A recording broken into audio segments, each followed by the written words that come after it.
최근 한국 사회에서는 청년에 대한 수많은 이야기들이 쏟아져 나오고 있습니다. 한국 사회에서 청년은 80년대까지 사회 변혁의 주체였다가 90년대 이후 대중문화의 소비 주체로 자리매김했고 2010년대 접어들면서는 그들은 일자리 없고 가난하고 정치에 무관심하거나 보수화된 존재들로 설명되기도 했습니다. 청년에 대한 사회적 인식과 담론들은 과연 청년들을 있는 그대로 반영하는 것일까? 아니면 청년이라는 기표를 통해 다른 사회적 욕망과 갈등 관계들이 표출되고 있는 것일까? 명쾌하게 결론 내리기는 쉽지 않은 것 같습니다. 이 시대의 청년은 과연 어떤 주체인가? 변혁의 힘을 잃고 무기력해진 불쌍한 존재들인가? 그렇지 않으면 나름의 가능성을 찾는 여전히 역동적인 사회운동의 주체인가? 이번 시간에 우리는 이런 질문을 다시금 던져보려 합니다. 우리가 경험하는 현실과 다가올 미래에 대한 통찰을 담은 논문을 선정하여 그 저자와 함께 논문에 함축된 의미에 대해 한 걸음 더 들어가 보는 하드코어 미디어 스터디 톡 논문의 쓸모, 지금 시작합니다.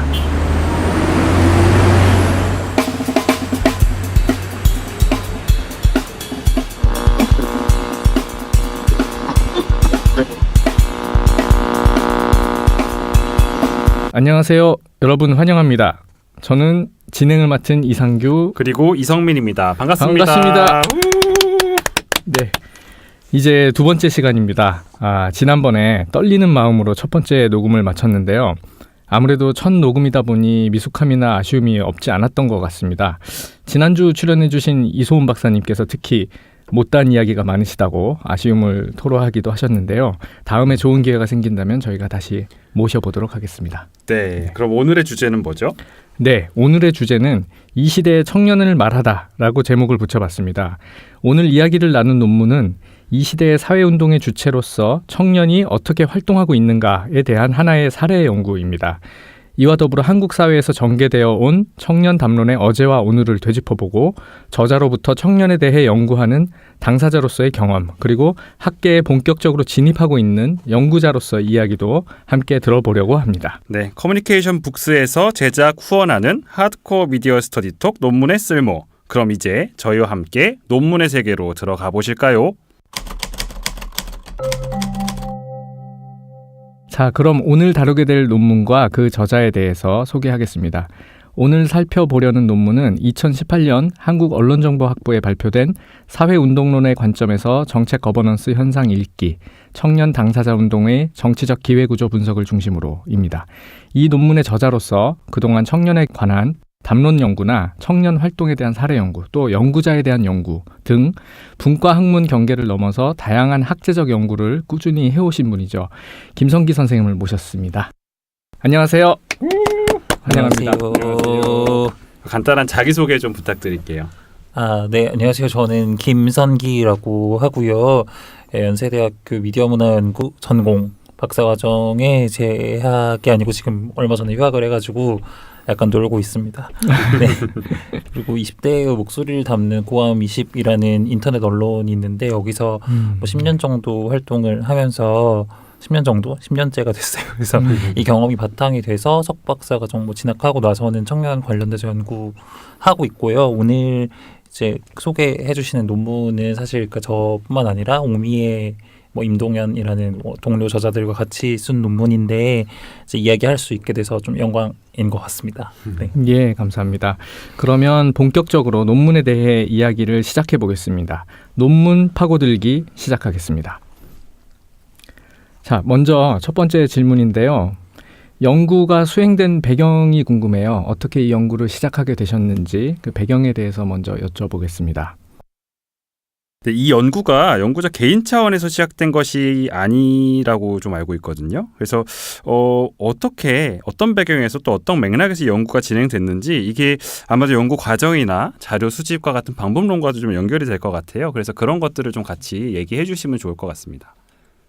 네, 저는 아까 방금 소개할 때 말씀드렸다시피 네. 고아음 20이라는 20대들이 하는 언론에서 좀 활동을 해왔었는데요. 그러다 보니까 이제 좀 친한 청년 활동가들이 원래부터 좀 많았던 상황이었어요. 근데 대학원에 오고 뭐 석사를 뭐 제가 받았다 이런 뭐 게 있다 보니까 자신들이 좀 연구를 해줬으면 하는 것을 저한테 부탁할 때도 있었거든요. 근데 네. 그런 뭐 주제 중에 하나로 청년 활동가들이 본인들의 삶 속에서 벌어지고 있는 그런 일들에 대해서 좀 연구해주기를 바라는 그런 경우들이 있었는데요. 네. 이 연구의 시작도 그런 거였던 것 같아요. 그러니까 청년 활동가들이 처음에는 이제 청년으로서 스스로를 얘기하면서 약간은 훨씬 더 자생적인 활동을 시작을 했었는데 어느 순간부터 이제 정부, 특히 지방 정부에서 계속해서 청년들을 정책의 주체로서 호명을 하는 상황들이 생기다 보니까 이 청년들이 뭐 서울에 있는 친구들뿐만 아니라 전국적으로 많은 청년들이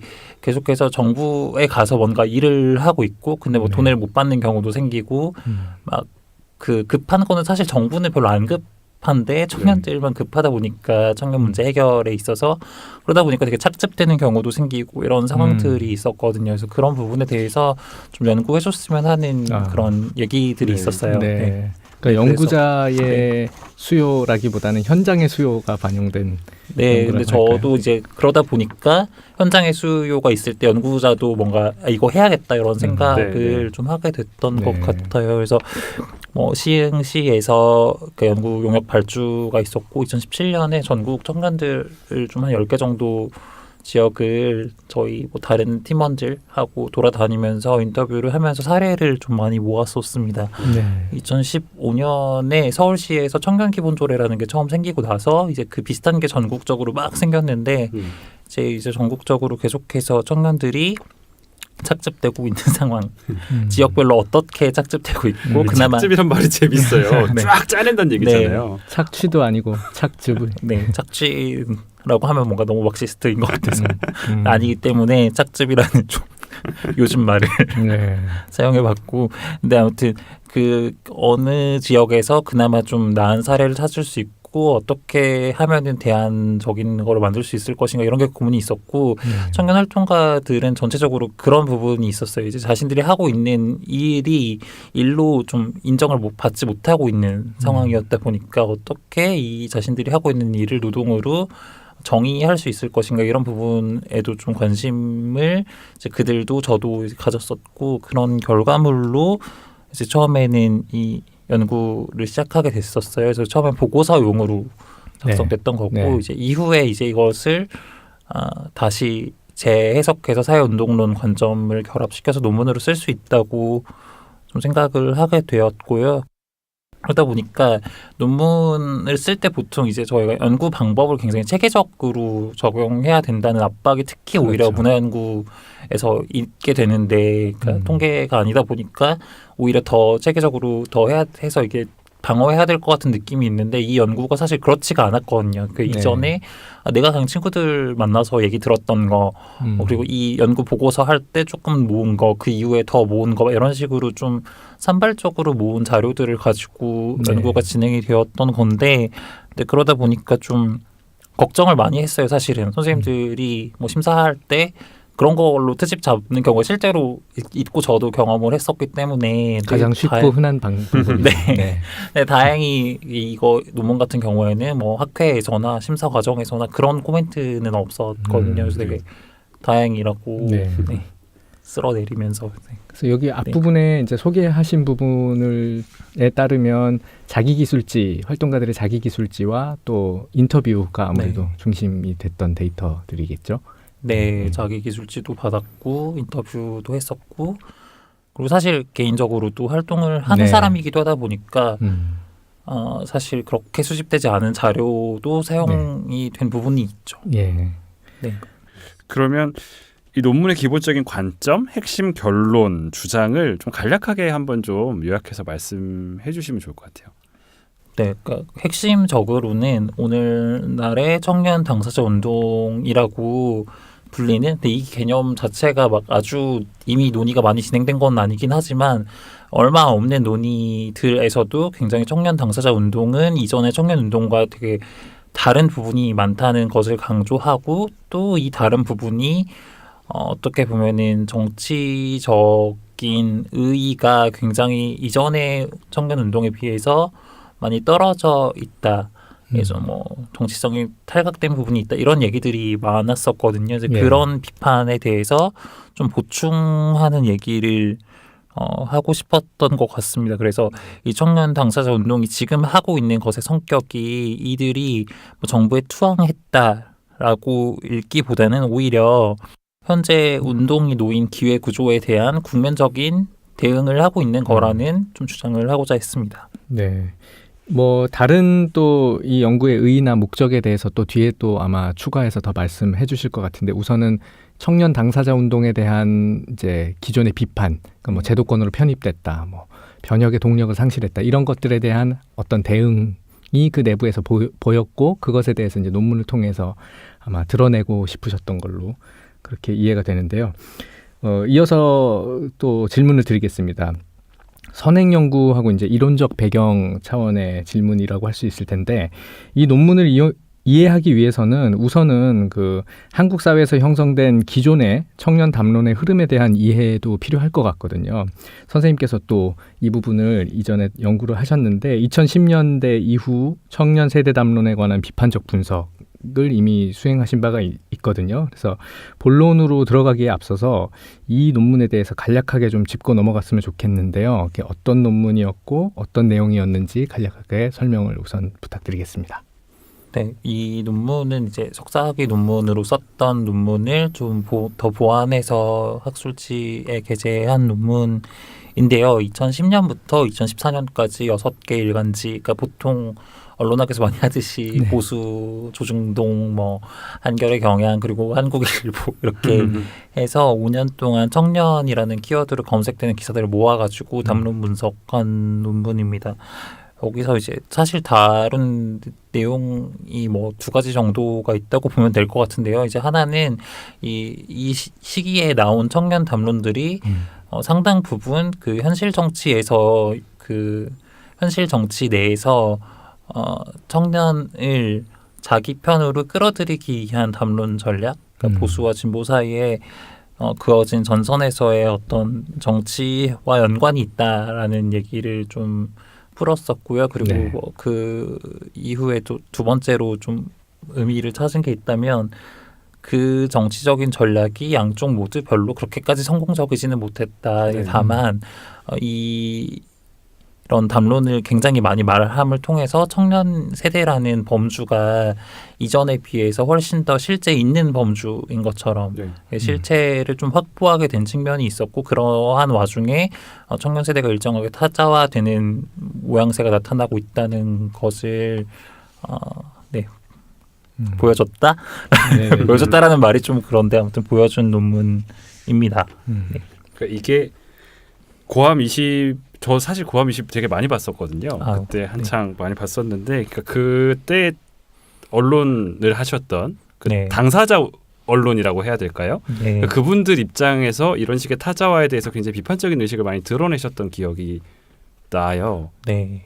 맞죠? 네, 엄청, 네, 엄청 이런 표현을 써서 엄청 맞습니다. 근데 당시에는 그러니까 사실 뭐 대부분의 글들이 그렇듯이 몇 년 지나면은 굉장히 네. 부끄러워지고 또 특히 저 같은 경우에는 그때 이제 활동할 때는 20대 초반이었기 때문에 당시에 썼던 글들은 어떻게 보면 주로 뭐 내가 뭐 운동권은 아니었지만 어쨌든 내가 좀 진보적인 정치적 입장을 가지고 생각하는 사람으로서 좀 보수 언론 조중동에서 네. 내는 그런 담론들에 대응을 하고자 하는 게 훨씬 더 많았던 것 같아요. 그래서 뭐 그런 건 있어요. 그래서 그때는 88만 원 세대나 삼포 세대라는 말에 대해서 그렇게 비판적이진 않았어요. 네. 당시에는 약간 훨씬 그런 얘기들은 우리를 위한 거라고 더 많이 생각을 했던 것 같아요. 네, 지금은 좀 달라졌죠. 네. 네. 그 말씀드렸던 논문은 정확하게 좀 인용을 하기 위해서 말씀을 드려야 될 것 같은데 2016년에 언론과 사회에 발표하신 청년 세대 구성의 문화정치학 2010년 이후 청년 세대 담론에 관한 비판적 분석이라는 제목이니까 네네. 궁금하신 분들은 또 찾아보시면 되겠습니다. 네. 자, 다음 질문으로 이제 다시 이 논문으로 돌아와서 본격적인 얘기를 나눠보면 좋을 것 같은데요.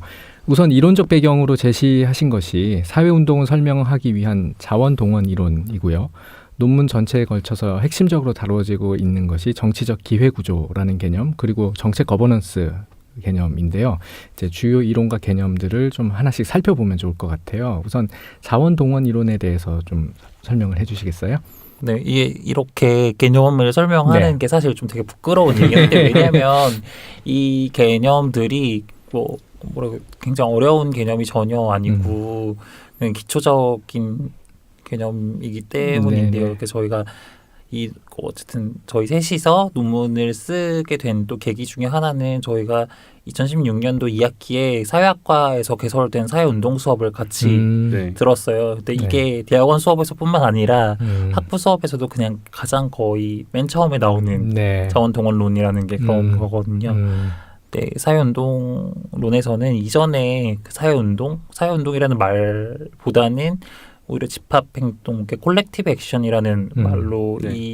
이러한 뭐 현상이 설명이 될 때 사회운동은 굉장히 비합리적이고 뭐 일시적이고 병리적이고 이렇게 최근 말로 치면 약간 정동적인 네. 그런 군중 심리에서 나오는 게 사회운동 혹은 집합적인 행동으로 설명을 했던 그러한 이론적 관점에 맞서서 이제 굉장히 사회운동은 사실은 합리적이고 목적 지향적이고 이성적인 판단에 근거해서 어떤 목표를 설정하고 그거를 얻어내기 위해서 하는 일로 보는 그런 이론적인 관점과 우선 연관이 있고요. 네. 이게 자원동원론이라는 말로 묶이는 이유는 그냥 그 말 그대로 사회운동이라는 게 굉장히 어떤 되게 우연적이고 정동적인 방식으로 갑자기 확 분출되는 이런 거라기보다는 사회운동이 실제로 제대로 일어날 수 있는 조건, 네.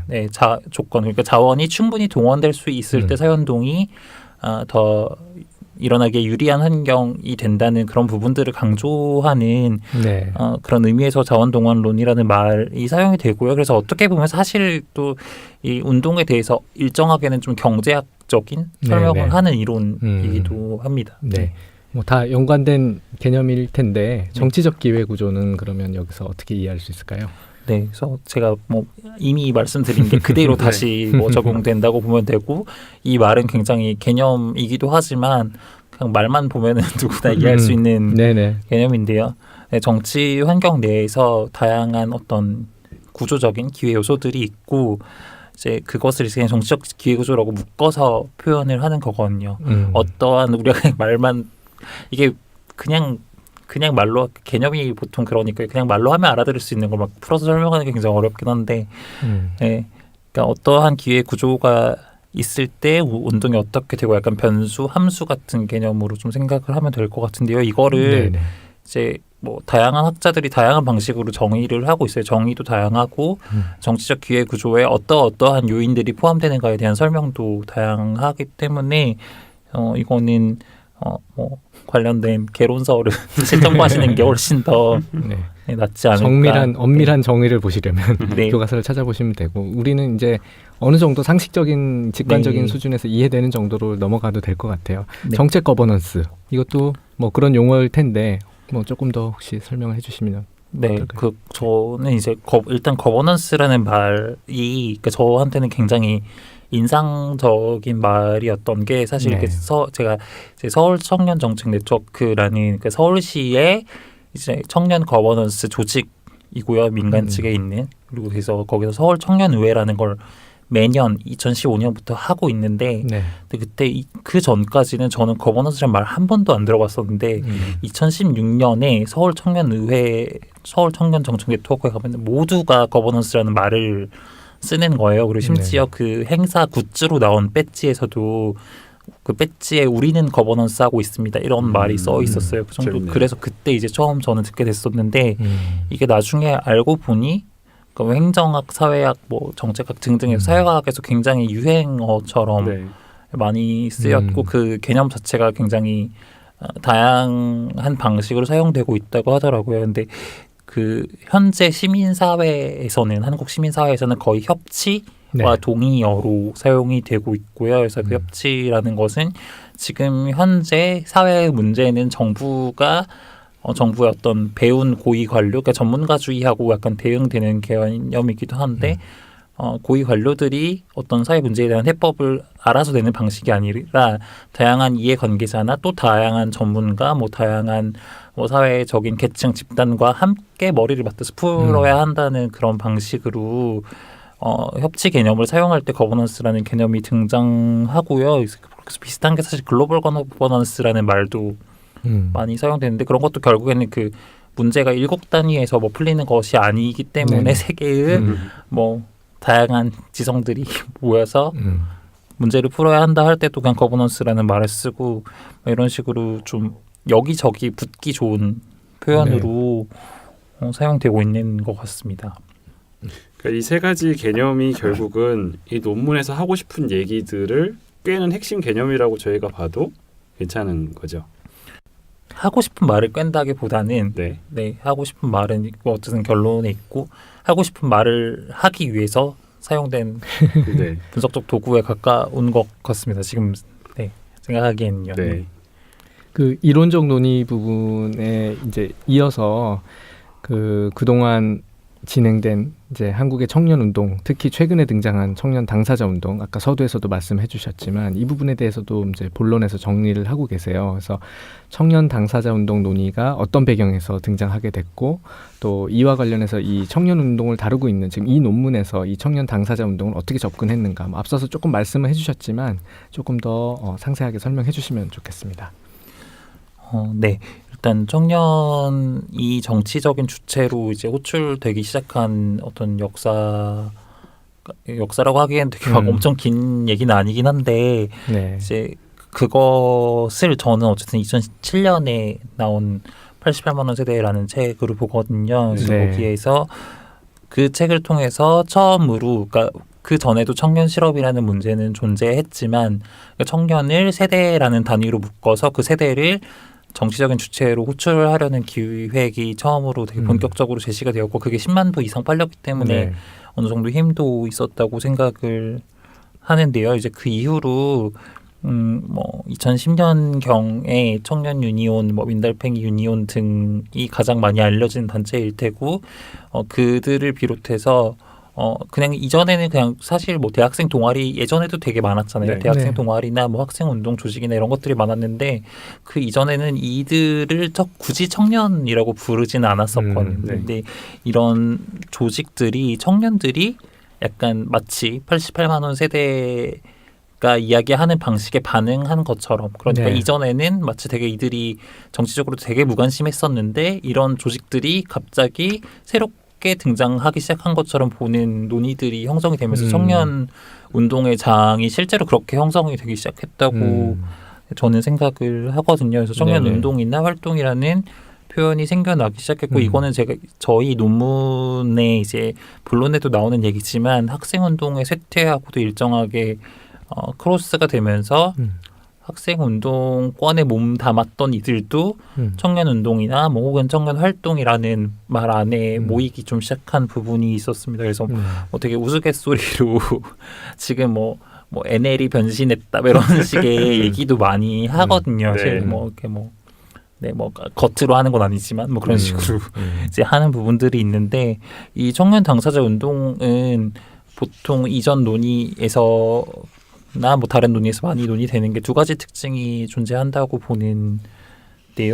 이제 첫 번째로는 최근에 청년 운동은 제도권 혹은 뭐 저희 뭐 논문에서도 다루고 있는 정부와의 밀접한 연관 관계 안에서 네. 운동이 진행되고 있다는 특징. 그러니까 보통 이전에는 이제 정부와 시민사회는 굉장히 거리가 먼 것이어야 한다는 당위가 있었던 시절이 있었기 때문에 네. 그것과 비교해서 최근 청년 운동의 특이한 점으로 지적이 되는 부분들이 있고요. 그리고 두 번째로 운동 내에서 운동의 당사자성이 강조된다는 것이 특징입니다.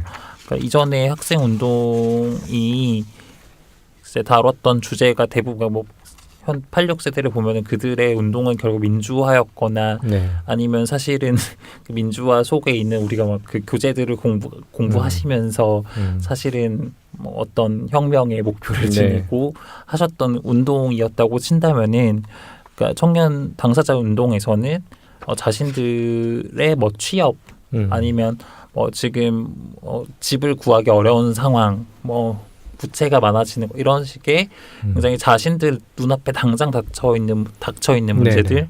이런 것에 집중한다고 보는 그런 경향이 있습니다. 네. 그래서 이런 두 가지 특징을 바탕으로 보통 최근에 청년 운동이 설명이 되는 것 같고요. 이거는 어떻게 보면은 이전의 청년 운동이 굉장히 대의를 위해서 했던 운동이었다고 평가절상되면서 동시에 현재의 청년 운동을 은근하게 좀 평가절하하는 부분, 그런 효과를 좀 동반하기도 하는 것 같습니다. 네. 그러니까 당사자 운동이라는 말 자체가 제가 잘 몰라서 그러는데 말 자체의 뉘앙스가 이미 그렇게 부정적인 함의가 담긴 채로 사용이 됐던 것인가요? 아니면은 용어 자체는 중립적인데 그거에 대한 그런 비판이 있었던 건가요? 네, 용어 자체는 중립적이라고 저는 생각을 하고요. 네. 그리고 이거는 이제 되게 복합적인데 일단은 그런 표현을 처음 쓰신 분들이 누군지 정확하게는 모르지만 네. 논문이나 혹은 학술적인 글들에서 굉장히 중립적인 어휘로 사용을 하려고 하시는 게 보이기도 하고요. 네. 당사자 운동이라는 말은 실제로 운동에 참여했던 사람들 스스로도 초반에는 별 거리낌 없이 사용하고 오히려 더 강조하려고 했던 부분이기도 합니다. 그래서 네. 그래서 이제 당사자 운동이라는 표현 자체에 그렇게까지 문제는 없었지만 사실은 그걸 말하는 어떤 사람들, 특히 저는 청년 운동을 분석하거나 해석하는 그런 목소리를 내는 사람들 표현에서는 중립적인 표현이지만 되게 은근하게 약간 이거 비판해야 된다, 이렇게 가면 안 된다라는 식의 생각이 끼어 있었던 거라고 생각을 하고요. 네. 그래서 그렇기 때문에 이 논문을 통해서 좀 공정하게 보자고 좀 이야기를 해보고 싶었는데, 이 공정하게 보자는 게 청년 당사자 운동을 단순히 옹호한다는 그런 뉘앙스, 그러니까 저희 논문이 옹호한다는 뉘앙스라기보다는 저는 이전에 청년 당사자 운동에 대한 글들을 찾아봤을 때 사실 되게 사회학적인 설명을 제공하기 위해서 노력한 글보다는 인상 비평에 가까운 글들이 많았다고 생각을 하고, 근데 그렇다면은 이거를 설명하기 위해서 노력을 한다면은 분명히 그 이전의 논의들이 굉장히 기울어져 있었다는 것을 보여줄 수 있을 것이라고 생각을 했고, 이제 그런 면에서 이 논문에 약간의 의의를 찾을 수 있지 않나 생각합니다. 네. 그러면 그러니까 제가 이해한 게 맞는지 모르겠어요. 저는 그러니까 청년들이 그들에게 열렸던 정치적 기회 구조를 활용해서 정책 거버넌스라는 형태로 그 운동의 방향들을 끌고 갔었던 것이, 그러니까 당사자성을 강조했던 그룹들의 어떤 청년 운동의 특징이었다라고 요약을 하면 되는 게 맞나요, 혹시? 네, 그렇게 볼 수도 있을 것 같고요. 근데 어떤 선후 관계를 조금 더 생각을 해본다면, 사실은 청년 당사자 운동 조직에서 정책 거버넌스를 하기 위해서 먼저 달라들었던 건 아닌 것 같아요. 사실은 그러니까 지방 정부에서 그런 방식의 어떤 뭐라고 해야 되지, 미끼를 줬을 때 그거를 물었다에 가깝다고 저는 생각을 하는데, 근데 그게 사실 또 지역마다 굉장히 다른 부분이 있기는 하고요. 네. 그러면 어쨌든 정치적 기회 구조, 그러니까 그 기회 구조에서 그 거버넌스에 대한 참여가 이루어진 거라고 보신 건데, 그게 세 차원으로 이제 나눠서 보셨잖아요. 정치적 차원, 문화적 차원, 경제적 차원. 그것들을 조금 이제 설명을 해주시면 좋을 것 같아요.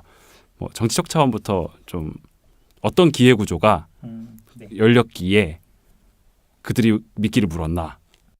네, 정치적 기회구조라는 개념 내에서 이제 좀 본다고 할 때 결국에 중요한 것은 사회 운동을 하려는 사람들에게 얼마나 우호적인 그런 현재 정부 조직 혹은 정치적인 상황이 조성이 되어 있느냐, 이런 부분들을 볼 수밖에 없는데요. 이제 그런 측면에서 볼 때 이게 돼 오고 있는 건데, 중앙정부하고 하고 일을 하기가 굉장히 어려운 부분이 있습니다. 네. 네, 중앙정부하고 같이 일을 한다. 이게 일을 한다는 게 뭐 사회운동이 다양한 방식으로 수직될 수 있지만 어쨌든 그 청년운동에서 주장하는 것을 정부가 잘 받아가야 이제 뭔가 정치적 기회구조가 열려 있다는 걸로 볼 수 있는데 정치적 기회구조가 중앙정부로 치면은 약간 꽉 닫혀 있는 네. 상황이 있거든요. 그래서 뭐 저희가 오늘 뭐 녹음하는 날짜 이틀 네. 전에 또 이제 대통령과의 시민사회 간담회에서 청년 뭐 전국 청년 정책 네트워크 대표예요. 근데 그 사람이 지금 댓글로 욕을 너무 많이 먹고 있어가지고 울어서. 뭐 우냐고 그리고 네. 우냐고 그리고 무슨 청년이 일을 해야지 그분 일을 하거든요. 네. 일하는데 왜 일할 생각을 안 하고 나라에 가서 돈 달라고 한 이런 식으로 네, 욕을 네. 먹고 있어서 너무 징징대는 황당한데 근데 그런 청년들의 목소리가 중앙정부에서는 계속해서 좀 약간 차단당하는 부분들이 있었는데 이게 특히 이 청년운동이 발흥되던 2010년대 초반 같은 경우에는 우리가 뭐 물론 이렇게 보수적인 시민사회도 분명히 존재를 하고 그거를 이제 전 정권에서 키우기 위해서 굉장히 노력을 많이 했지만 보통 지금 저희가 시민사회를 약간 은근히 좌 진보 쪽으로 생각하는 경향이 있잖아요. 여기하고 코드가 안 맞았기 때문에 의견 수용이 전혀 되는 상황이 아니었고 이제 그러다 보니까 청년 문제라는 것, 뭐 청년 일자리 문제, 뭐 청년 주거 문제, 부채 문제 등등, 혹은 뭐 청년이 참여하고 싶다는 뭐 어떤 권한 부여의 목소리를 중앙 정부에 낼 수 없는 상황이 있었는데 이거를 상대적으로 지방 정부에서는 쉽게 얻어낼 수 있는 상황이 있었고 이제 이 부분을 정치적 기회 구조가 그렇게 형성되어 있었던 것이라고 이 논문에서는 좀 설명을 하려고 했습니다. 그래서 특히 서울시 같은 경우에는 서울시가 사실은 뭐 청년 수당부터 시작해서 가장 최근에는 청년자치정부라고 해서 청년들에게 예산 편성권까지 부여하는 그런 권한 부여 실험 정책적인 실험을 전개를 하고 있는데 이제 그러한 이제 그 초기로 돌아가면 2011년에 시민운동가 출신인 박원순 시장이 당선되는 상황이 있습니다. 이제 이때 그 박원순 시장이 당선이 되면서 이게 이제 그런 부분이 뭐 비판도 많이 받지만 시민운동 시민사회 출신의 인사들이 대거 이제 시 안으로 들어가게 됐고 그러면서 훨씬 더 이제 이 그런 시민운동 세력하고 그 좀 더 어린 청년들도 같이 연결이 되어 있었기 때문에 청년들의 목소리를 제도권 내에서 수용해 줄 수 있는 사람들이 서울시 내에는 굉장히 어느 정도 이제 확보가 되고 있는 상황이었고 그렇게 서울시가 하나의 모범 사례가 된 거죠.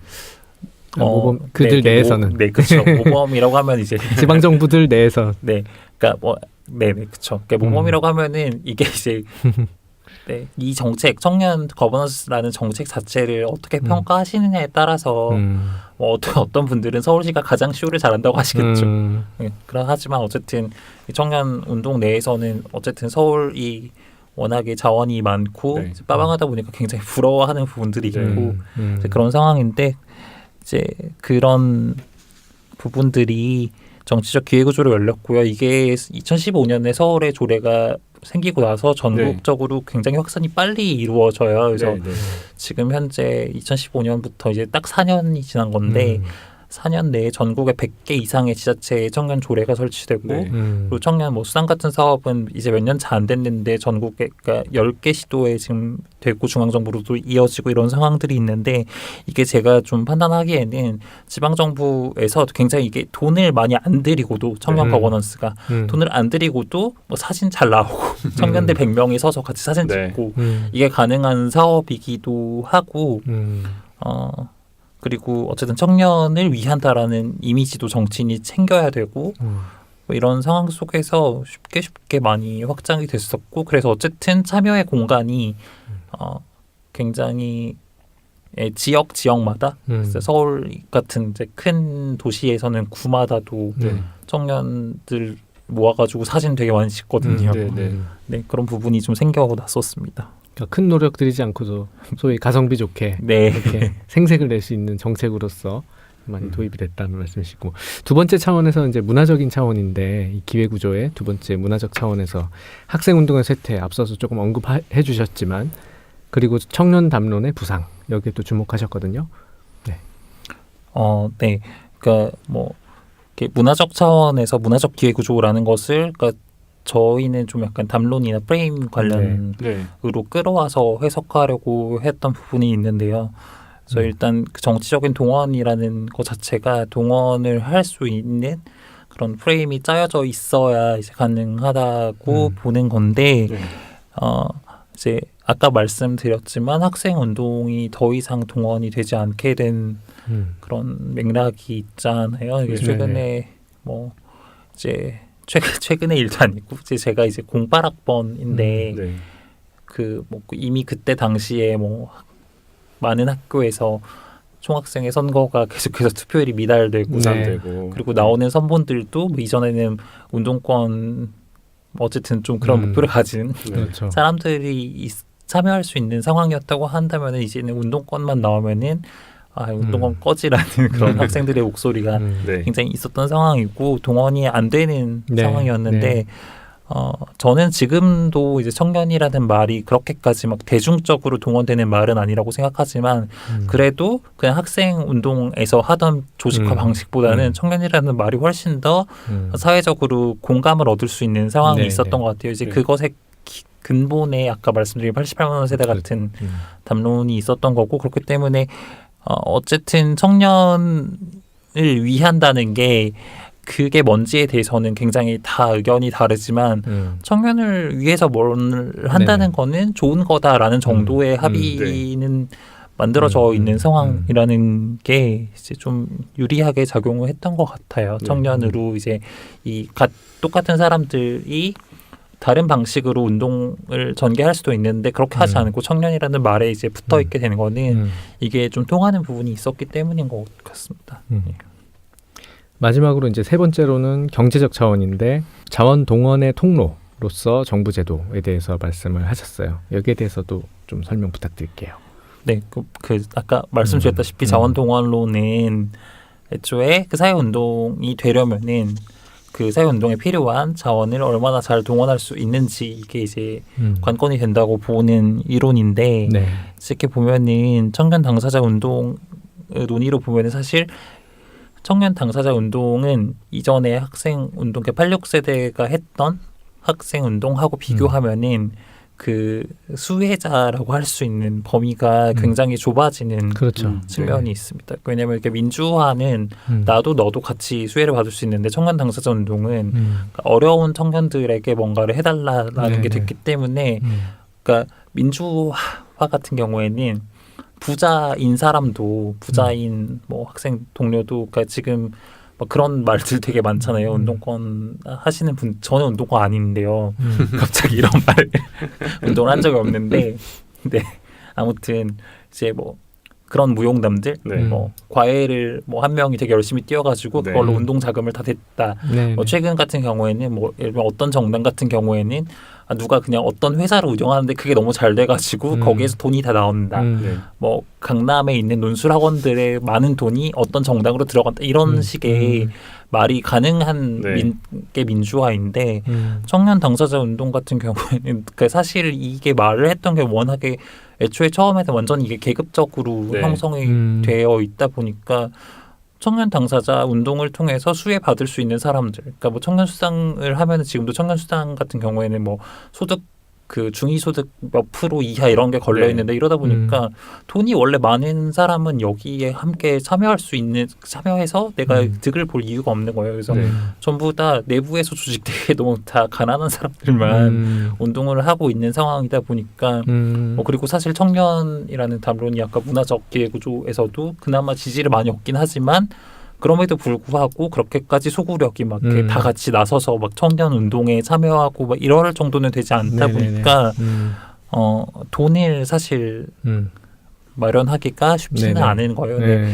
이 정부 제도가 훨씬 더 그 대안적인 부분으로 작용을 할 수 있었던 것은 어쨌든 정부 입장에서는 지방정부에서는 가성비가 굉장히 좋은 사업 그러니까 얼마 안 주는 거긴 하지만 그 얼마 안 주는 것조차도 청년 활동가들한테는 굉장히 큰 음. 돈이 되는, 네. 그러니까 활동할 수 있는 자금을 얻을 수 있는 통로가 되는 그런 부분이 있었고요.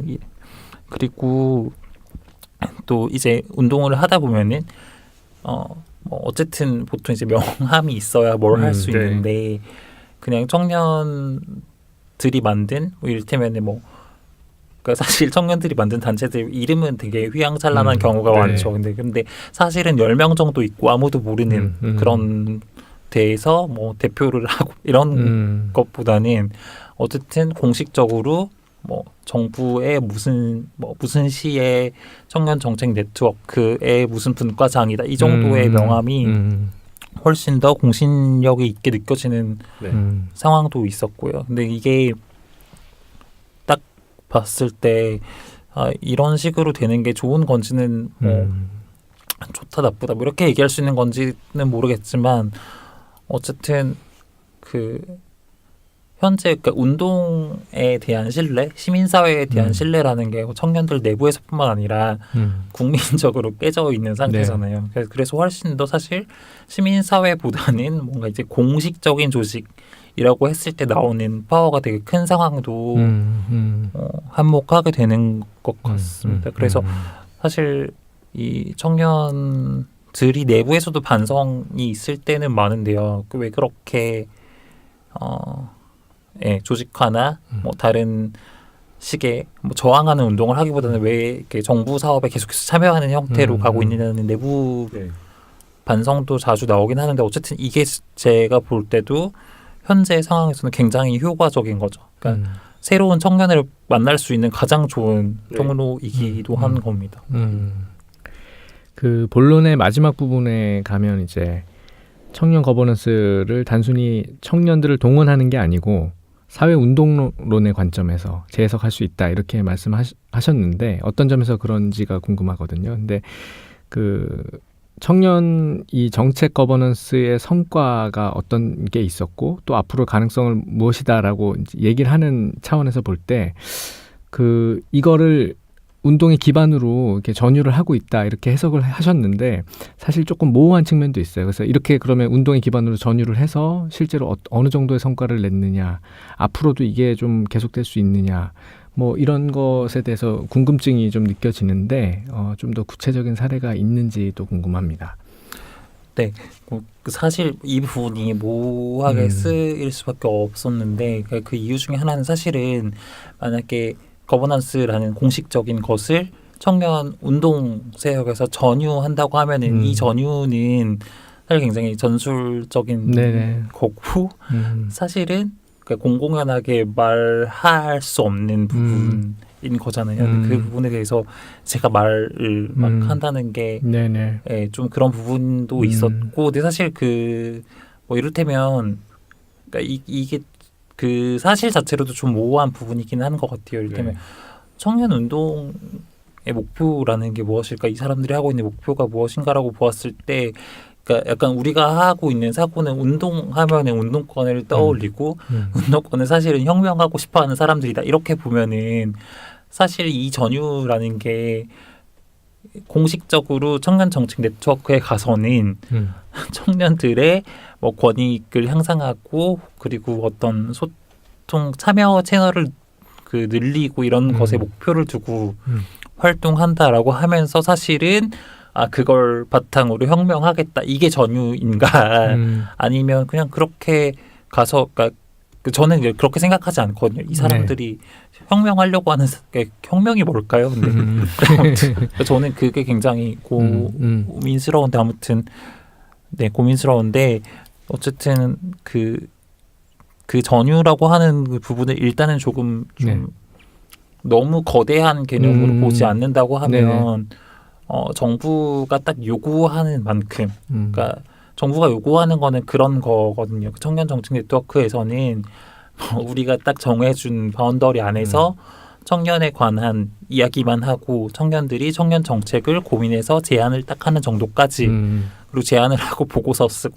이런 정도의 어떤 1년 중에 일부 기간 진행되는 프로젝트 정도로 이해를 하고 이제 그거를 하게 만드는 게 현재 이제 정부 거버넌스에서 정부 측의 네네. 입장이라고 하면은 그거를 계속 넘어서려고 하는 더 많이 말하고 더 많은 권한을 요구하고 이런 방식이 실제로 일어나고 있다고 생각하고 이것 자체도 전유라고 볼 수 있다고 생각하고요. 그리고 좀 더 우회해서 넓게 이야기해 보면 이런 것도 가능할 것 같아요. 그러니까 최근에 좀 제가 인상적으로 본 논문 중에 이제 서강대학교의 그 사학과 이철승 교수님이 386 세대에 관련돼서 논문을 내시면서 이들이 시민사회 영역에 있는 다양한 자원들을 장악했다는 표현을 쓰시거든요. 이 장악이 사실은 이 이철승 교수님 같은 경우에는 386 세대 비판하기 위해서 쓴 거라서 그렇긴 하지만 자원동원론적인 목적에서 본다면 굉장히 어떻게 보면 386 세대가 되게 잘한 거라고 네. 볼 수도 있거든요. 그게 나중에 이 장악을 통해서 제대로 이끌어갔든 뭐 그렇지 못했든 이거는 어쨌든 별개의 문제인데 비슷하게 청년 운동에서도 자기가 자원으로 확보할 수 있는 그런 뭐 제도 공간들을 확보하려고 네. 하는 시도를 한다는 점에서 기본적으로 이거 자체를 전유라고 볼 수도 있다고 생각합니다. 네.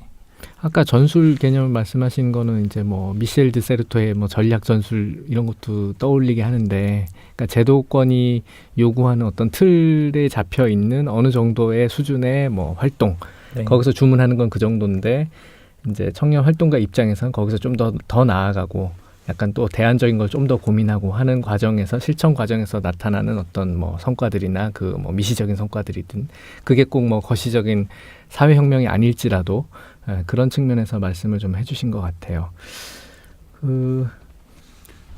이제 이런 부분과 관련해서 사실 앞서서 조금 말씀을 해주시긴 했는데 청년 당사자 운동에 대한 비판적인 관점이 계속 있었거든요. 아까 뭐 부분적으로 조금 언급은 해주시긴 했지만 뭐 거시적인 사회 변혁을 하지 못하고 기존의 뭐 86 세대라고 말씀하시는 그 기성세대들을 보면은 민중 전체를 이제 네. 그 혁명의 주체로 호명하면서 뭐 노동자, 농민 이렇게 막 그 거대한 꼭 청년이 아니라 이제 그런 집단으로 접근을 했었는데 이제 지금은 당사자 운동으로 좀 좁혀진 거니까요. 미시적 차원의 이해관계에 몰두한다라는 비판도 있고 또 정책 거버넌스에 편입돼서 수능적 주체로 길들여지는 거 아니냐. 결국에는 그렇게 되는 거 아니냐. 도덕적 정당성이라든지 명분이라든지 또 역량 같은 차원에서도 아무래도 이게 뭐 기성세대의 꼰대스러운 뭐 시각일 수도 있겠습니다만 이런 비판이 계속 있거든요. 이것에 대해서 결국 어떻게 대답을 하시고 싶으신지, 기존 운동, 사회운동과의 차별점 그런 것들은 무엇이라고 생각하시는지 궁금합니다. 네, 그러니까 이 논문에서 그래서 사실 이 개념 청년 거버넌스 운동이라는 개념을 제안을 하는 부분이 있는데요. 이게 사실 저희가 처음 쓴 건 아니고 논문 쓰는 과정에서 그러니까 네. 심사자가 청년 당사자 운동이라고 하지 말고 청년 거버넌스 운동이라고 써라라고 좀 제안하신 네네. 부분이 있었는데 그거에서 좀 착안을 하게 된 개념이거든요.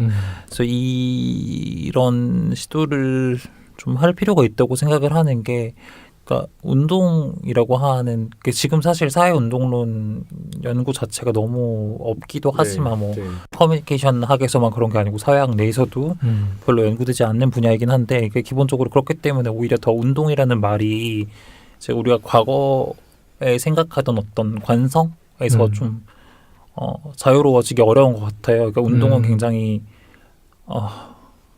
근데 또 어떻게 생각하면은 대의를 품지 않고 운동하는 사람들이 있을까 하는 생각도 들긴 하는데 그 대의라는 것도 항상 되게 좁게 설정되어 있다, 상상 속에서 그런 느낌을 받는 거죠. 그래서 이 거버넌스 하는 청년들의 실천, 그러니까 정책을 제안하고 막 사회에서 그 정책을 제안하면서 사실 청년 활동가들이 해야 되는 일이 굉장히 많거든요. 그러니까 정책만 개발하는 게 아니고 사회운동 이론에서 기존에 설명하는 것처럼 정책 관련자들을 계속해서 만나면서 이해관계 조정도 해야 되고, 오히려 이 정책 거버넌스 운동은 더 힘든 운동인 것은 굉장히 이미 조직되어 있는 사람들하고 강령을 맞춰 나가는 게 아니고 새롭게 매년 참가자 모집을 통해서 들어오는 서울시 청년자치정부 같은 경우에는 1,000명의 청년을 1,200명을 모았어요 이번에. 새롭게 1,200명하고 막 소통하는 일을 해야 되는 거예요. 그런 일들을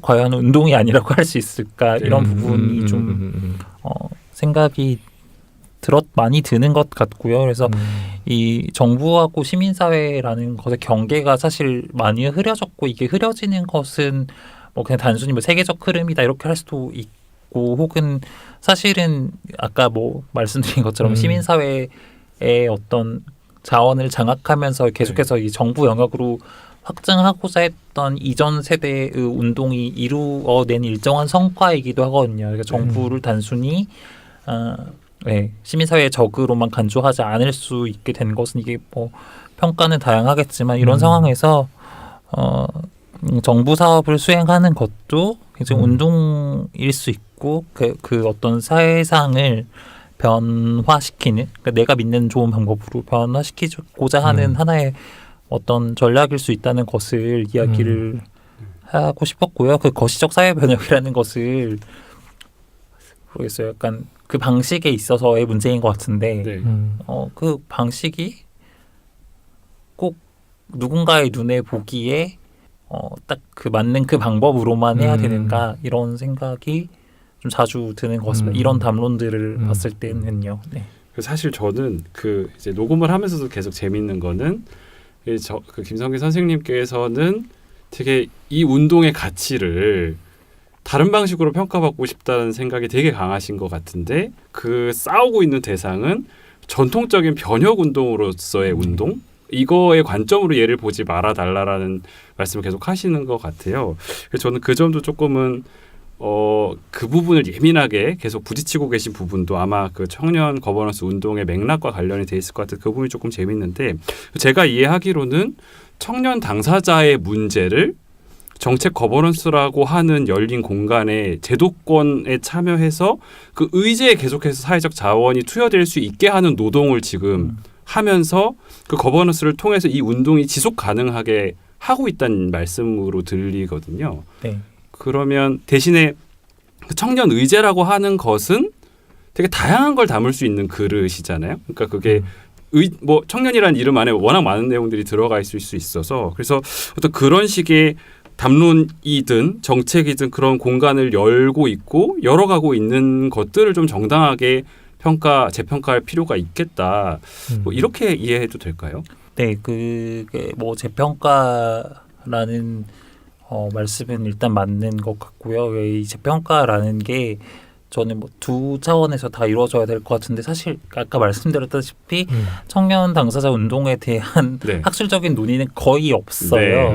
그런 상황에서 좀 뭔가 이렇게 다음 논의를 위한 자원을 계속해서 만들고 싶다는 것도 저도 있었고 그리고 또 한편으로는 이런 작업을 보통 이제 인간에 대해서 연구하는 뭐 문화 연구들 뭐 다양한 뭐 사회 연구가 그렇듯이 이걸 실제로 지금 현재 수행하고 있는 사람들이 스스로도 이 운동을 재평가할 수 있는 기회가 되었으면 좋겠다라는 생각도 있는 것 같아요. 이렇게 말씀하셨다시피 이 청년 당사자 운동에서 당사자라는 말이 쓰인 게 이제 초반에는 청년 당사자들이 스스로도 굉장히 그걸 엄청 강조하고 여전히 뭐 이렇게 이런 표현을 많이 쓰거든요.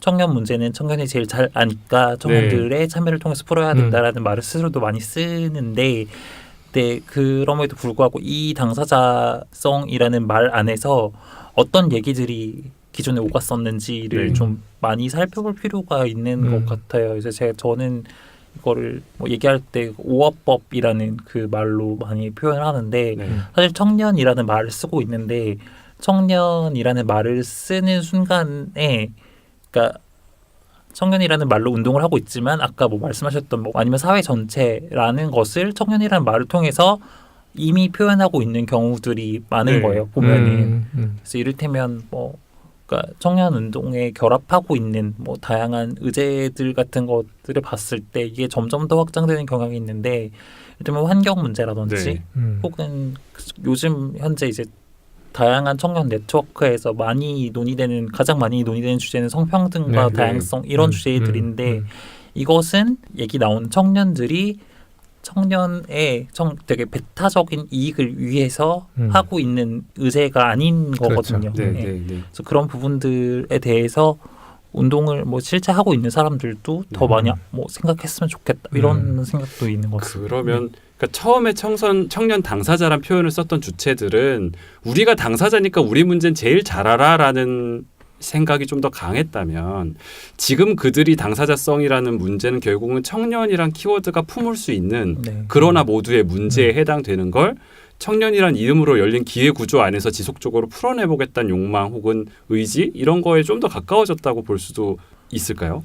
네, 그런 게 저는 분명히 존재한다고 네. 생각하고 이거는 사실 제 사례를 통해서도 약간 네. 좀 생각을 해볼 수 있는 부분도 있거든요. 그러니까 예를 네. 들면 아까도 말씀드린 예전에 썼던 글 부끄럽다고 했던 그런 부분인 건데 네.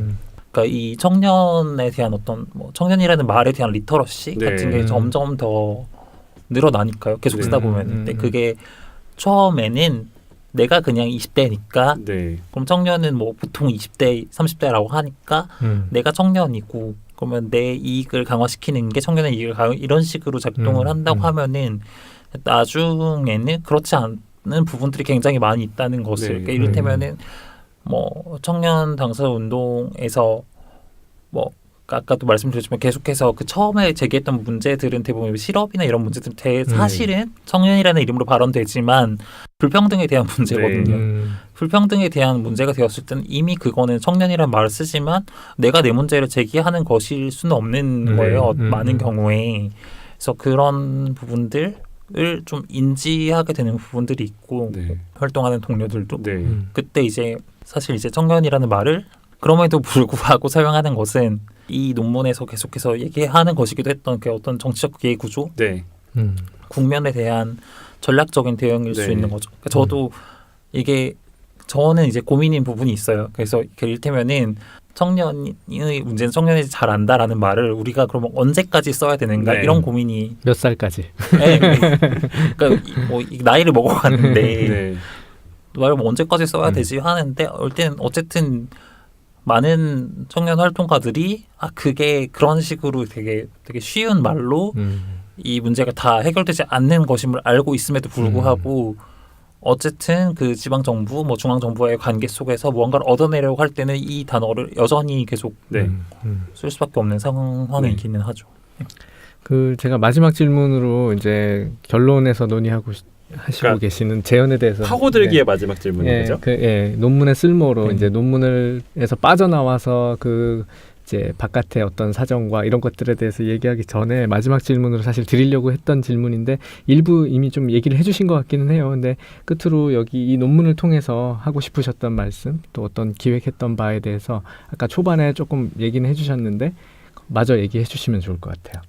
이 논문에서 하려고 했던 얘기를 너무 되게 반복적으로 얘기를 많이 한 것 같아가지고 좀 더 그러니까 이후에 더 얘기하고 싶었던 그렇죠. 것들을 말씀을 드리려고 하는데 그러니까 이 논문에 쓰는 과정에서도 문제 의식은 있었는데 충분히 뭐 그러니까 논문의 설계상으로도 그렇고 당시에 그러니까 지금도 아직 그 논의 생각을 더 발전시켜야 할 부분들이 있어서 논문 안에서는 담지 못했던 부분이에요. 그래서 첫 번째가 아까 말씀드렸던 당사자성에 대해서 조금 더 풀어서 얘기해보고 싶은 게 있었고 또 두 번째로는 푸코의 통치성도 약간 거버넌스 못지않게 굉장히 유행어 그렇죠. 중에 하나인데 이 통치성 개념이 사회 연구에서 어떤 식으로 사용되고 있는가 좀 비판적으로 바라보고 싶은 게 있었어요. 왜냐하면 청년 운동에 대해서 몇 없는 논문들 그러니까 해외 문헌도 포함인데요. 푸코의 통치성 개념을 가져와서 현재 청년들이 하고 있는 뭐 액티비즘을 이렇게 평가절하라는 말은 굉장히 주관이 들어간 것이긴 한데 이게 굉장히 수능적인 주체로 만들어지고 있다는 식으로만 논의를 하는 경향이 있는 거예요. 그래서 그 부분에 있어서 이 내가 읽은 푸코는 그러니까 물론 푸코를 다 다르게 읽고 그게 당연한 거겠지만 내가 읽은 푸코의 통치성은 그런 게 아닌데 뭐 이런 생각이 있어서 이것도 좀 더 뭐 이후에는 논의해보고 싶습니다. 알겠습니다. 아주 흥미로운 논인데요. 우선 여기서 그러면 논문 파고들기를 마치고 그러면 다음 순서로 논문의 쓸모로 들어가겠습니다. 자, 논문이 말해주는 것이 무엇이냐에 대한 얘기인데요. 그 커뮤니케이션, 미디어, 문화연구 이런 이제 연구들이 이루어지는 언론학계에서 발표되는 이제 이런 종류의 연구나 그 논문들에 대해서 좀 더 얘기를 해보면 좋을 것 같은데 좀 무식하게 질문을 한번 던져보겠습니다. 사회운동, 거버넌스 뭐 이런 연구가 어떻게 커뮤니케이션 학이냐? 이런 연구가 우리 커뮤니케이션 학 분야에서 될 수 있는 연구냐? 정치학이나 사회학 쪽에서 하는 거 아니냐? 이런 질문을 하시는 분들이 없지 않을 것 같아요. 그래서 커뮤니케이션 전공자로서 세대 담론, 사회운동론 이런 부분들을 연구하신 입장에서 학제적 연구의 필요성 또 가치에 대해서 좀 하실 말씀이 있을 것 같거든요. 네, 약간 그 유비적으로 풀 수도 있을 것 같은데요. 청년 당사자 운동에서 이런 말을 굉장히 많이 하거든요. 청년의 삶은 부서에 따라서 진단될 수 있는 게 아닌데 왜 되게 그런 식으로 청년의 삶을 종합적으로 보지 않고 왜 이렇게 일자리 따로 뭐 따로 이런 식으로 보려고 하는 이런 주장을 많이 하는데 저는 연구도 그런 것 같아요. 그러니까 청년이라는 주제에 관심이 있다고 할 때 그런 현상에 관심이 있다고 할 때 이거는 미디어적으로 볼 부분도 있지만 연구자의 관심이라는 게 그렇지 않은 부분들도 있는데 그렇죠. 굳이 이거는 미디어 커뮤니케이션하고 접점이 없기 때문에 억지로 막 넣어야 되고 이런 상황 속에서 커뮤니케이션 이론이 발전할 수 있는 걸까? 오히려 좀 자유롭게 했을 때 발전을 더 할 수 있는 게 아닐까 이런 생각이 들고 사실 저는 학부 때 신방과 나왔는데 막 교수님이 너무 거의 귀에 인이 박힐 정도로 커뮤니케이션 학은 학문의 십자로라고 그렇죠. 이렇게 말씀하셨는데 그랬던 학문이 오히려 더 이렇게 커뮤니케이션 학에 갇힌다는 게 더 이상하게 들리는 네. 것 같습니다. 네. 저는 사실 그러니까 문화연구 자체가 학제적 접근을 하는 것을 목표로 하고 있는 학문이니까 청년이라고 하는 학제적 접근이 필요한 분야를 잡으신 거는 너무나 문화연구적으로 당연한 수순이었을 수도 있겠다 그런 생각도 드는데 또 한편으로는 사실 그런 건 있어요. 그러니까 사회운동론도 최근에는 굉장히 담론 얘기를 많이 하거든요. 그러니까 저희가 이제 미디어학, 네. 문화연구에서 트레이닝 받았던 관점들로 풀어낼 때서 잘 풀어낼 수 있는 지점들이 꽤 있고 그게 학문의 기여일 수도 있어서 저는 그런 점에서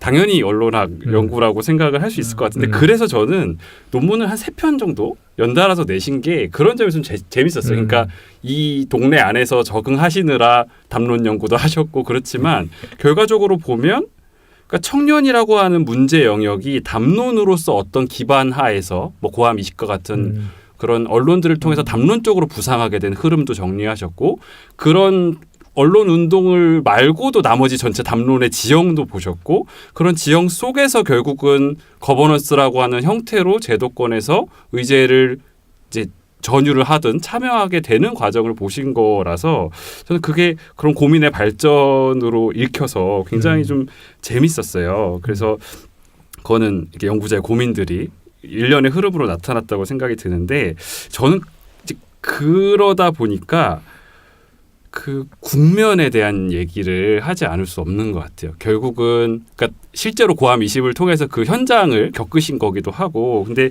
그 2010년대라고 하는 국면에서 청년이 외부상했는가는 거의 말씀을 해주셨으니까 근데 결국은 국면이라고 말하는 건 이게 지속 가능할까인 것 같아요. 그러니까 청년이 왜 문제가 됐고 그 기회 여러 기회에서 어떤 형태로 그거를 의제를 끌고 갈 집단은 이제 제도화되었어요. 근데 이게 계속될까? 청년 담론의 모양이 바뀔 때 이것들이 이어질 수 있을까? 아니면 그 당사자성의 문제처럼 더 이상 청년 운동의 당사자가 청년이 아니게 됐을 때 이들이 또 일정 부분에 그냥 자원을 점유하는 것으로 끝나진 않을까? 여러 가지 질문들이 좀 떠오르거든요. 그래서 이 청년학이라는 표현도 쓰셨잖아요. 그런 것들이 어떻게 될까? 계속될까? 다음에 다른 양상으로 나타날까? 이런 것에 대해서 좀 생각을 말씀해 주시면 좋을 것 같아요. 네, 일단 그러니까 현재 국면이라고 하는 거는 저는 일단 지금까지 생각보다 너무 오래 지속이 됐다라는 네. 생각이 들고 그래서 앞으로도 좀 지속이 되긴 하지 않을까 이런 네. 생각을 합니다. 그러니까 저는 청년을 팔아먹는 정치, 청년 파리식의 네. 정치가 되게 한순간의 것이었다고 생각을 했는데 네. 근데 그게 자꾸 같은 방식으로 돌아오는 역사가 어쨌든 10년 정도는 네. 반복이 되고 있는 거예요. 그래서 요즘 하는 생각은 이게 뭐 청년이 바뀌지 않았기 때문, 청년의 상황이 네, 바뀌지 않았기 때문도 있지만 사실은 이 청년을 가지고 뭘 해보려는 뭐 그런 사람들, 그러니까 그 소위 현재 86세대라고 얘기하는 기성세대의 청년에 대한 시선, 이 세대 관계 자체가 네. 변하지 않았기 때문에 계속해서 좀 유지되는 측면이 있는 것 같고요. 네. 사실 지속 가능성 측면에서 사람들이 제일 궁금해하는 거는 박원순 이후에 네. 이게 지속 가능한가기는 해요. 근데 네. 이거는 제가 이제 저도 궁금해서 이제 그런 친구들한테 이제 질문했던 적이 있는데 활동가 친구들한테 근데 그때 이제 활동가 친구들이 이제 하는 말이 저는 좀 인상적이었어요. 그러니까 뭐 지금은 뭐 시장에 있는 상황이니까 이렇게 하는 거고 뭐 네. 이후엔 달라질 수도 있으면 그때 준비를 하면 되는 거고 네. 새로운 상황에 맞춰서 운동을 하면 되는 거다라고 되게 좀 어떻게 보면 쿨하게 얘기를 했었는데 네, 그래서 오히려 뭐 박원순 시장이 사라지는 이런 것보다는 그러니까 지금 사람들이 그러니까 활동을 하는 사람들이 박원순 시장 이전 이후 이런 개념이 아니고 그러니까 어쨌든 지금 현재 무엇을 하고 있는가에 대해서 좀 더 집중하는 게 좋겠다 이런 생각을 저도 했던 것 같아요. 네. 네. 그 말씀은 청년이라고 하는 게 생각보다 그러니까 우리가 그걸 단순히 세대적인 이슈나 아니면 네. 그 당시 청년 당사자의 어떤 그냥 현실적인 문제였으면 진작에 끝났어야 될 일인데 안 끝나고 오히려 이 박원순이라고 하는 특수한 정치적 어떤 상징이 사라졌을 때도 지속 가능할 거라는 기대를 가진 주체들이 네. 존재하고 있다라는 말씀으로 들리거든요. 그러면 그 얘기는 그러니까 청년이란 개념 자체가 이미 좀 달라진 거라고 계속 아까도 말을 했지만 네. 훨씬 많은 의제들을 포괄하는 어떤 개념으로 이 과정에서 확장되어 왔다고도 볼 수 있겠네요. 네, 그러니까 저는 사실은 청년이라는 이름이 선택된 거는 어느 정도 뭐 우연적인 부분도 네. 겹쳐 있는 거라고 생각을 하고 또 더불어서 사람들이 나이를 먹기 때문에 네. 언제까지 청년만 할 수 없다고 생각을 하지만 현재 운동을 하고 있는 사람들이 청년으로 인지되지 않는 순간이 와도 네. 이 사람들이 주장하고자 하는 그런 가치들은 청년이라는 기표 안에 계속해서 좀 오래 남아 있을 것 같다는 생각은 네. 들어요. 네. 네. 근데 그럼에도 불구하고 그 우리가 상식적으로 생각했을 때 청년의 나이를 지난 청년 거버넌스 운동가들이 계속해서 그 자리를 점유한다면 그리고 그들이 어느 순간 또 다른 청년 당사자의 문제를 놓칠 수도 있지 않을까 이런 생각도 좀 들거든요. 특히 요새 뭐 90년대생, 뭐 Z세대 담론, 뭐 이런 얘기들이 나오는 것들을 보면 우리가 청년이란 이름으로 좀 묻기 어려운 다른 세대가 또 등장하는 거 아닌가? 뭐 이런 얘기들도 나오는 것 같아요. 그래서 그 뭐 같은 질문인 것 같기도 한데 다른 청년들이 등장하면 양상이 달라질 것 같으신지 뭐 현실적인 고민이실 수도 있을 것 같고요. 네, 뭐, 그러니까 저는 그러니까 더 어린 청년들이 등장을 해도 일단은 현재 상황이 좀 네, 제도적인 정치나 거버넌스 차원에서는 좀 유지가 될 것이라고 보는 편이기는 한데요. 어쨌든 좀 중요한 건 그런 건 있는 것 같아요. 저도 이게 예전부터도 고민을 많이 했는데 이 청년이라는 말을 가지고 운동을 한 사람들이 그러니까 뭐 어떤 의미에서는 이전에 뭐 그 아까 말씀드렸던 서강대학교 네. 리처슨 서강대라는 말을 자주 하네요. 아무튼 그런 데서 이제 표현을 하듯이 자기가 자기 자원화한 것을 쥐고 그거를 계속해서 권력을 유지하는 데 사용하는 방식 그러니까 청년을 자기 자원화해서 계속해서 거기 머무르는 방식으로 이 운동의 결과를 끝내면 안 된다고 네. 생각을 오랫동안 하고 있었고 그런 부분들을 많은 활동가들이 공감을 하고는 있다고 생각을 현재는 하거든요. 네. 네. 그러니까 아직은 그렇게 뭐 배신감을 느낀 적은 없어요. 얘네가 사실은 막 뭘 하기 위해서 운동을 했거나 이런 식의 배신감을 느낀 적은 아직은 없는데 네.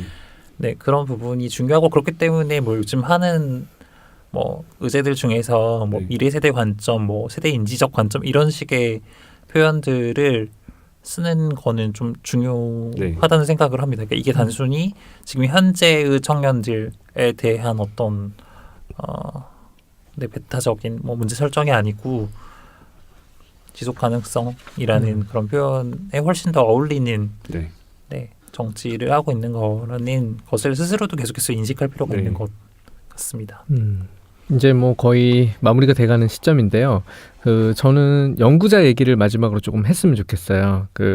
지금 현재 커뮤니케이션 미디어 쪽을 전공으로 삼아서 계속 연구자로 성장하고 있고 또 커리어를 앞으로 어떻게 쌓아갈 것인가를 고민하고 있는 젊은 연구자들이 많이 계시는데 팟캐스트 청취자들 중에서도 아마 그런 분들이 많이 계실 것 같아요. 그래서 요즘 연구자들, 단적으로 말해서 박사학위 따도 다들 힘들다고 하고 이제 앞으로 어떻게 할 것인가.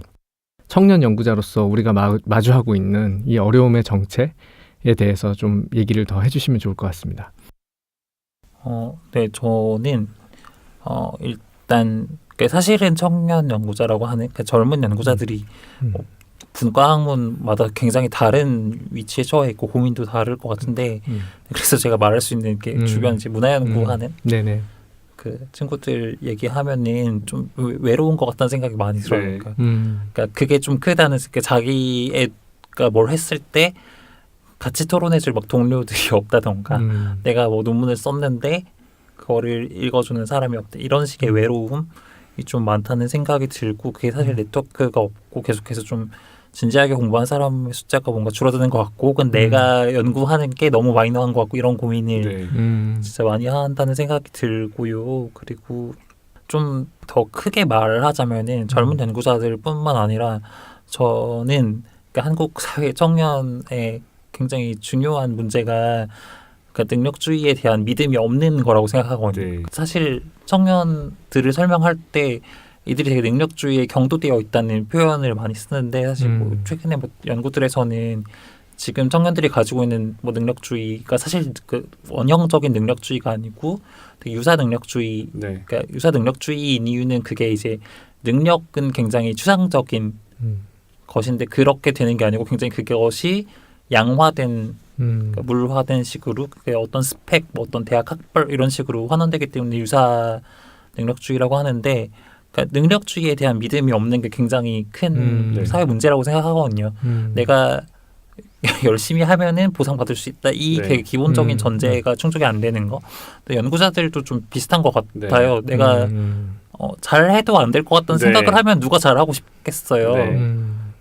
근데 이게 되게 저는 이 원리가 되게 좀 기본적으로 뭔가 사람들이 같이 공유를 하고 있어야 될 것 같은데 그게 좀 힘든 것 같다는 생각이 많이 듭니다. 그러니까 저도 대학원 다닐 때 되게 많이 들었던 그런 얘기가 그래도 이 동네가 잘하는 사람은 잘 된다는 합리성은 있어라는 말을 해주는 분들이 좀 있었어요. 근데 사실 이 판에 오래 있다 보면 대학원 생활 오래 하다 보면 그 믿음이 흔들리고 그게 이제 이 학문이란 장을 떠나는 선택들을 하게 되는 되게 큰 원인이 되는 것 같다라는 생각이 들어서 저는 말씀하신 얘기에 되게 많이 공감이 되네요. 네네. 참 그런 믿음을 좀 가질 수 있도록 저는 되게 사람이 사는데 믿음이 이게 뭐 그런 종교적인 믿음이 아니고 어쨌든 어떤 거 믿는 게 되게 중요하다고 생각하는데 그러니까 누가 해야 될지는 잘 모르겠어요. 그 생각을. 그러니까 사실 저희가 1화 때는 팟캐스트를 왜 하는지에 대한 얘기를 좀 말씀 못 드렸는데 오늘은 그 얘기도 좀 드리면 좋겠는 게 사실 저희도 그런 생각을 했던 것 같아요. 적어도 이 영역에서 능력주의가 작동하려면 논문을 읽는 독자가 내 논문을 봐줄 눈을 가진 사람이 있구나라는 자각이 있어야 그 믿음이 생길 것 같아요. 그러니까 학계라는 거의 역할이 결국은 논문을 읽어주고 들어주고 그것에 대해서 그러니까 비판적으로 읽고 정당하게 평가해주고 서로 대화하는 것이 내 논문이 들려지고 있구나. 그런 감각을 만들어내는 것 같고 사실 그런 감각의 일부에 조금은 팟캐스트라는 형식으로 기여를 해보고 싶다는 욕망도 저는 좀 있었던 것 같아요. 아까 뭐 양화 말씀하셨지만 결국 뭐 SSCI에 냈냐, 영어 논문 몇 편 냈냐, 너 지난해 몇 편 냈냐. 결국 이걸로 그냥 평가를 하니까 실제로 그 내용이 뭐고 거기에 담긴 고민이 뭐고 이 한 사람의 연구자가 자기 정체성과 이런 걸 걸어서 일련의 연구들을 꾸준히 몇 년에 걸쳐서 수행해 온 이런 가치를 발견해주고 거기에 대한 응답을 하고 뭐 이런 대화 과정이라든지 이런 것들이 좀 부족하다는 생각이 새삼 들고요. 그런 것들이 많이 필요하다는 생각도 들고 뭐 여러 사람들께서 공감하시겠지만 이제 저희도 거기에 좀 일조했으면 하는 마음으로 하고 있다는 점을 다시 말씀드리면서 반대로 감사합니다. 반대로 이 젊은 요즘 세대 이 연구자들한테 어떤 가능성이 있을까? 오늘 말씀 나눈 용어를 빌리자면 기회구조 차원에서 본다면 어떤 부분이 좀 긍정적인 요인이 될 수 있을까 하는 게 좀 궁금하거든요. 네, 그러니까 제가 약간 이 기회 이거를 마치 그 뭐 경영학에서 하는 뭐 그런 거 있잖아요. 사고 SWOT 뭐 네. 이런 네. 것처럼 할 수는 없고 네.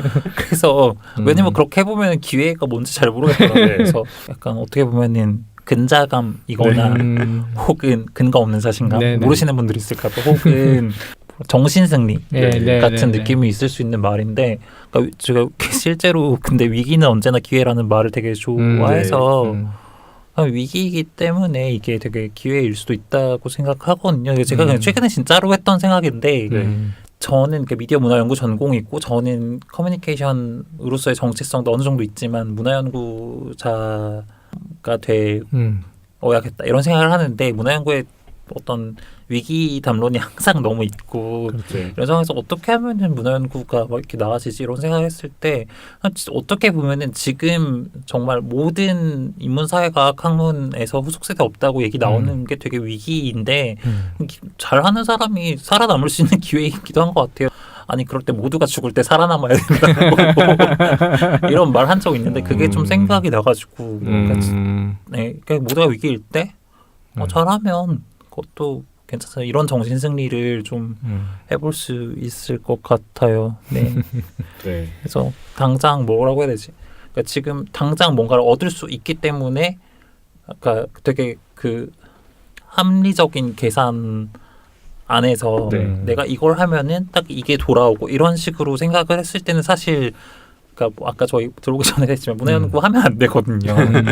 근데 그러니까 문화연구가 가르치는 그러니까 문화연구를 통해 얻을 수 있는 교훈은 그런 것도 있잖아요. 과학에서 말하는 어떤 뭐 합리적인 미래 예측이라는 게 사실 되게 불가능하다는 거고 그렇기 때문에 우리는 또 그런 식으로만 행동할 건 아니니까 그냥 열심히 해보자 이런 생각을 하고 있습니다. 네.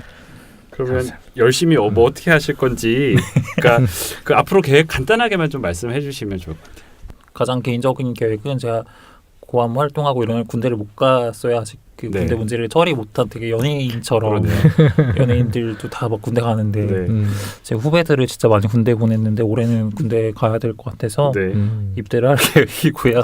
입대하기 전까지 하고 싶은 건 그런 거 있어요. 그러니까 네트워크나 뭐 동료들 얘기를 많이 했었는데 동료들의 어떤 동료들을 만날 수 있고 그리고 그 동료들하고 함께 뭔가를 좀 도모해볼 수 있는 기획들을 좀 조직을 하고 싶다는 생각을 요즘 하고 있는데요. 그래서 제가 오늘도 거기 저 입주하는 연구 공간 청소하다 왔는데 네, 이틀 뒤에 이제 친구들하고 이제 연구 그룹 뭐 창립하는 총회도 하고요. 그리고 나중에 이제 그 작년에 이제 서울 청년 정책 네트워크 제가 활동을 하고 있는데 이제 거기에서도 어떤 청년 문제 혹은 미래를 연구하는 젊은 연구자들의 네트워크에 대한 인식을 하고 있어서 이 부분을 좀 논의를 하면서 서울 청년학회라는 이름으로 좀 조직을 하게 될 것 같아요. 그래서 제가 이렇게 많은 분들에게 연락을 드릴 수도 있습니다.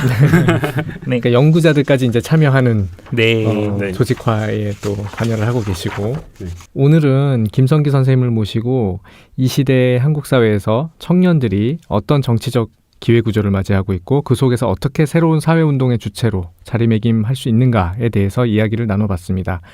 청년은 둘러싼 사회적 담론도 그렇지만은 연구자들 사이에서도 참 여러 가지 각기 다른 생각들이 교차하고 있다는 생각이 들고요. 오늘 참 얘기가 길어졌어요. 그러다 보니까 자연스럽게. 네. 이제 그 오늘 논문은 사실 그러니까 연구자께서 그 계속 삶의 과정에서 돌파해온 얘기들을 담고 있어서 그 논문도 논문이지만 그 고민들 또 저희 연구자로서의 고민들을 같이 좀 나눌 수 있었던 자리여서 좀 팟캐스트의 의도에 굉장히 잘 어울리는 시간이 아니었나 이런 생각을 해봤습니다. 이제 네, 마칠 네. 시간이죠? 네, 청취자분들께서 오늘 어떻게 들으셨을지 모르겠습니다. 저희는 앞으로도 회를 거듭할수록 좀 더 재미있고 더 지적인 토크를 잘 이어갈 수 있도록 최선을 다하겠습니다. 그럼 다음 시간에 다시 만나죠. 여러분 안녕. 김성기 선생님 수고하셨습니다. 감사합니다.